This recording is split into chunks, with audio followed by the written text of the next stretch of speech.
Hello everyone, welcome back to my YouTube channel the judgment navigator. यहाँ हम बात करते हैं भारत के संविधान, इम्पोर्टेंट केस लॉज और जुडिशरी से जुड़ी हर एक चीज़ का जो आपकी लीगल जर्नी को आसान बनाते हैं।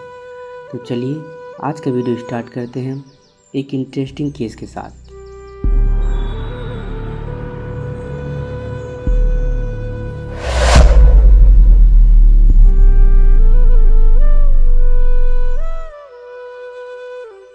आज हम बात करने वाले हैं एक बहुत ही important case, Shankari Prasad versus union of India 1951।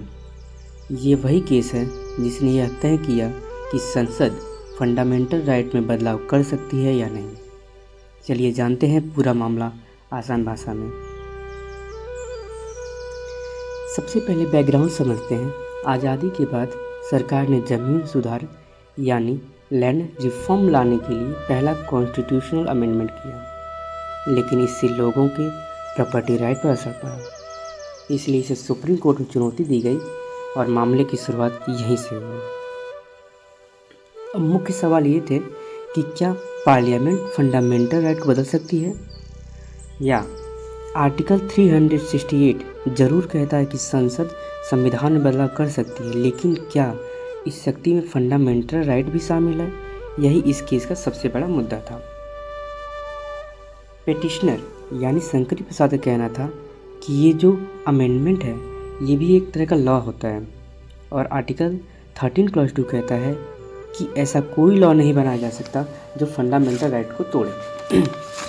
तो उनका सीधा तर्क था अमेंडमेंट गलत है और पार्लियामेंट को फंडामेंटल राइट बदलने का कोई हक नहीं है। सरकार का कहना बिल्कुल उल्टा था। सरकार ने बोला अमेंडमेंट कोई साधारण लॉ है नहीं, ये तो आर्टिकल 368 के तहत किया गया कॉन्स्टिट्यूशनल अमेंडमेंट है, इसलिए आर्टिकल 13 क्लॉज 2 इस पर लागू नहीं होता। मतलब पार्लियामेंट चाहे तो फंडामेंटल राइट में भी बदलाव कर सकती है। नाउ सुप्रीम कोर्ट ने सरकार की बात मान ली। कोर्ट ने कहा कि कॉन्स्टिट्यूशनल अमेंडमेंट को आर्टिकल 13 वाले लॉ की श्रेणी में नहीं रखा जा सकता है, इसलिए पार्लियामेंट को फंडामेंटल राइट बदलाव करने का अधिकार है और यह फर्स्ट अमेंडमेंट पूरी तरह से वैध है। इस फैसले की खासियत यह थी कि इसने पार्लियामेंट को एक बहुत बड़ी ताकत दे दी। अब सरकार आसानी से संविधान और फंडामेंटल राइट में बदलाव कर सकती थी।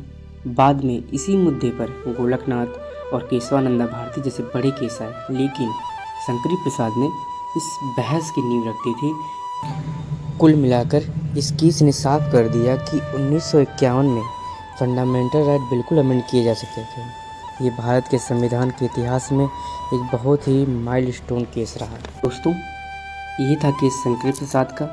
अगर ये वीडियो आपको पसंद आई हो और ऐसे ही इम्पोर्टेंट केसेस के बारे में जानने के लिए चैनल को लाइक, शेयर और सब्सक्राइब करें। Thank you.